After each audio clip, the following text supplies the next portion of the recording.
Luke, in a minute, I need a favor. Of course. What's up? Well, the contract for the union employees of the hospital is up for renewal soon. Yeah, we discussed that at the last board meeting. Yeah, well, the heads of the locals are meeting today at Al's Diner, and they asked me to stop by. In a formal capacity? No, strictly informal. To kind of establish a goodwill. I'd like you to join me. Oh, yeah, of course. I just didn't know that board members usually went to that type of function. Well, I'm not inviting you as a board member. I want you to babysit Dr. Oliver. Apparently you didn't hear my question. I heard you. I'm not answering because it's none of your damn business. Chris, you drew your own blood. Now you're having it tested for a parasite that's associated with viral myocarditis. Why? I haven't been feeling very well, so Shortness of breath, fatigue, rapid heartbeat.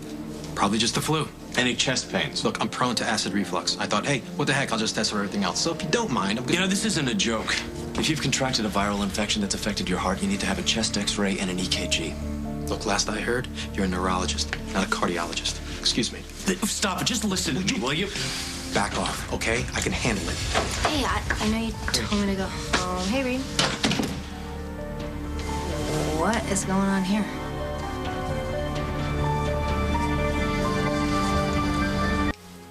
You guys, everything okay? No, everything's not okay. Chris has a patient who could be very ill. He brought me in to consult on the case. I was just telling Reid, now that I got his opinion, I can handle it from here, so... I think you may still need my help on this one, Chris. You think so? See, the patient's family is dragging their feet about performing any more diagnostic tests. They are in denial about the severity of his condition. He may have contracted a heart disease that could be fatal. Oh, that's awful. You know, this is privileged. Maybe we shouldn't be talking about it in front of Katie. No, there is an exception to privilege if the physician thinks that the patient's life is in danger. Yeah, well, this case is not at that point. I hope so. If you need me, you know where to find me.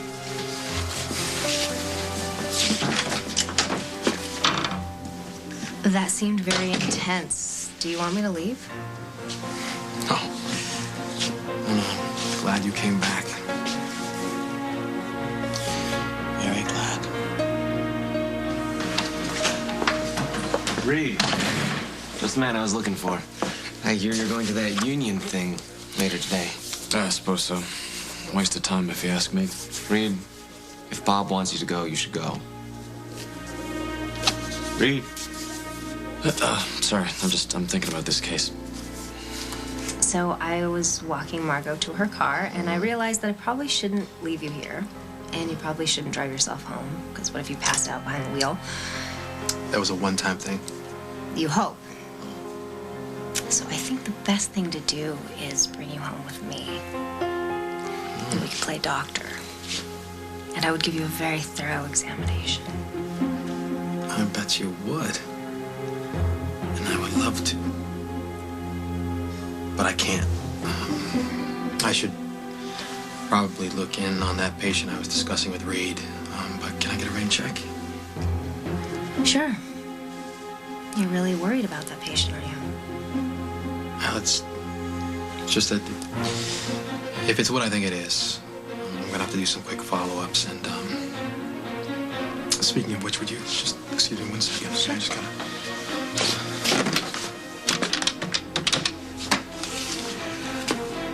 Hi, it's Dr. Chris Hughes. Look, I just sent some blood work down for a CPK count. Yeah, I just want to make sure that there's a rush on it. It's important. Well, I hope you feel better. Call me later, okay? I will. Oh, of course I will. Thank you for understanding, okay?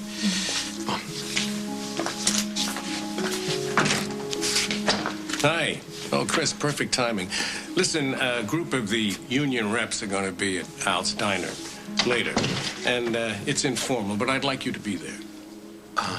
Later? Like today? Is that a problem? No, it's just the first that I've heard of it, so... Yeah, well, last minute's going to be status quo if you become chief of staff. Right. Reid's going to be there, and whoever inherits my position is going to be actively involved in the negotiations, and it's a chance to meet with some of the top players from labor. All right, well, count me in. Sounds like a great opportunity to show which man will be best for the job.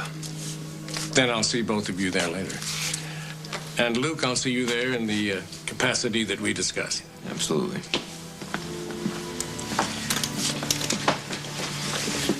Well, that was interesting. What? Chris took a dig at you and you didn't jab back at him. Are you sure you're all right? Yeah, I'm fine. Oh, I get it. Sort of a new tactic, reverse psychology type of thing. No, I was trying to be professional. I would think that you, of all people, would understand that, Luke. Okay. Sorry. Well, listen, Bob's assistant got some information prepped for you and Chris about the hospital's situation with labor. I was thinking that maybe together the two of us could go over it. I could quiz you. Sounds like a plan.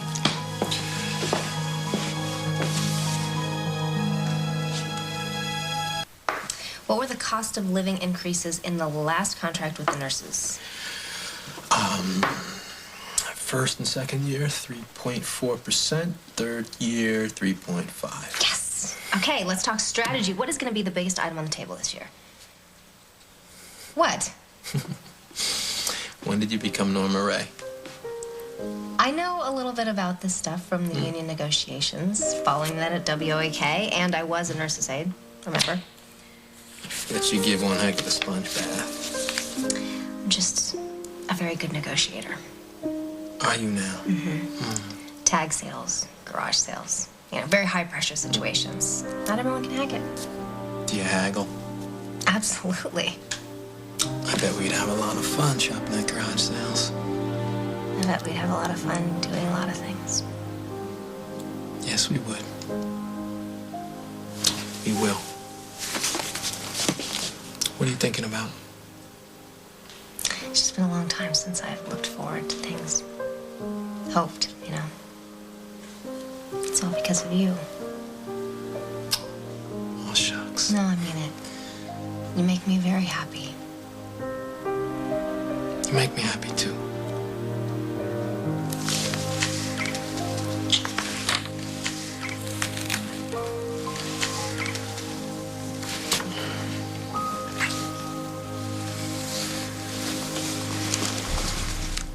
You quiz me on those names, though? Yes, back to work. Let's see. The head of the janitors union.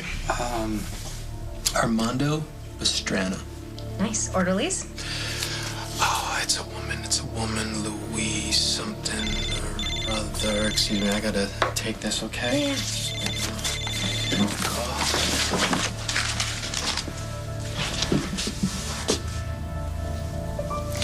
Chris Hughes? Yeah, go ahead.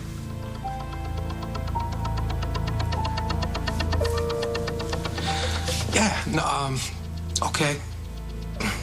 No, I heard you, thank you.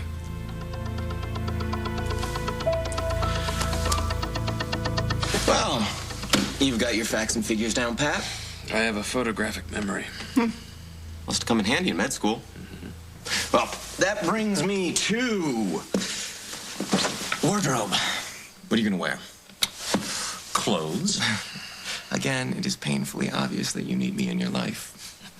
Don't wear your lab coat, okay? Why not? It says doctor. I am a doctor. I know, but nobody there is going to be in their uniforms. They're going to make an effort to look halfway decent, and you need to do the same. But don't wear a suit and tie either, because that's just way overkill, and it screams arrogance. Why do I feel like I'm on one of those makeover shows? You should wear chinos, a polo, and a jacket. That says professional yet casual. I'm a regular guy, and I'm comfortable with myself. I am comfortable with myself. Yes, but don't be overly pleased with yourself like a stuck-up brain surgeon. I am a stuck-up brain surgeon. Reid, the point is, you're going to be meeting with people who are very proud of their work. They're very hardworking. You can't come off as superior to them. Which brings me to interpersonal relationships. Ah, the dreaded talking to people skills that I lack. And body language. So just smile a lot. Genuinely. And break the ice by talking about baseball or the weather, something that everybody can relate to. As opposed to what? As opposed to your own brilliance. In other words, don't be myself. Be approachable. Be nice. Okay, so are we done? Because I really need to rush home and find the perfect chinos polo jacket combination so I can look as unlike myself as possible. I hurt your feelings. And I'm sorry, but you wanted me to coach you on this type of thing. Yeah, I did. I mean, I do. It's not you. I'm worried about this patient, and I'll see you at Al's. I'm going to be the surgeon dressed like Fred Rogers. I can't find the timeline for the last negotiations. I know I just had it. How you doing on that pension stuff? I'm fine. I wonder if I should call Allison and check on Jacob. He's probably still napping. Maybe I'll wait. No, I should want to see how he's doing. I mean, I know he's fine, and to be honest, as much as I love him, I'm totally devoted to him. It's really nice to have a little grown-up time with you. I mean, I know we're working, but this is fun, isn't it? I don't know, but a part of me feels like a bad mother for not wanting to be with my son. Yeah, you should probably just go. Right now? No, we have so much to look over still. No, really kidding. Maybe you should just go. Thank you. But to be quite honest with you, all your talking, all your rambling, it's just I can't concentrate with you here, so... Oh, I'm sorry. I didn't realize. Siri, why don't you just go, and thank you for all your help, really, but I can take it from here, so thank you. No, I'll just shut up. No, please. Please, I'm fine. I can do it. Thank you. Okay. I'll just go.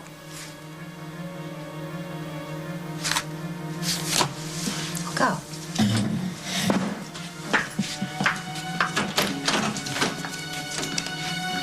Katie,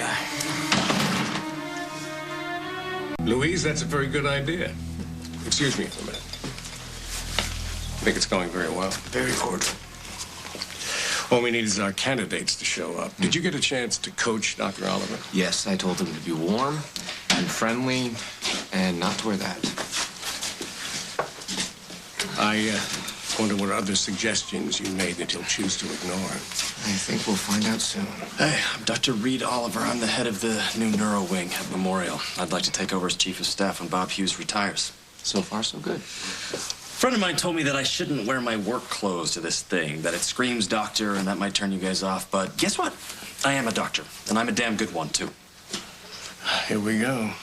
I can also be a raging SOB, and I don't suffer fools. Not a lot of time for niceties in a hospital, not when lives are at stake. Bottom line, that's all I care about, my patients. Now, I know that you guys can relate. I see every day how much you care, too.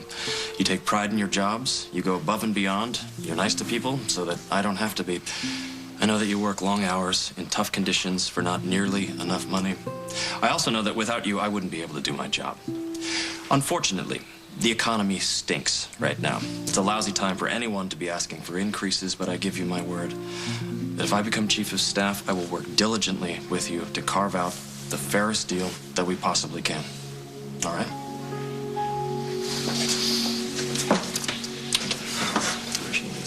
Did you advise him to say that? No, but he did great on his own. Well, let's see how my son does, if he decides to show up.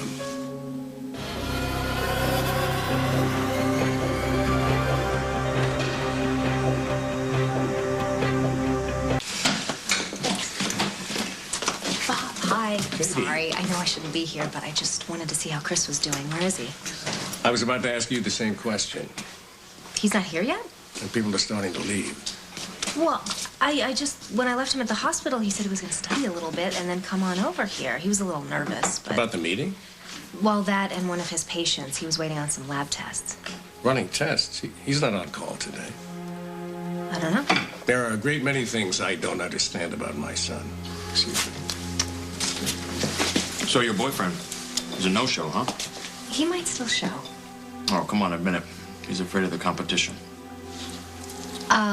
If Chris doesn't show up, you should be grateful because he has natural charm and people gravitate towards him, whereas you, not so much.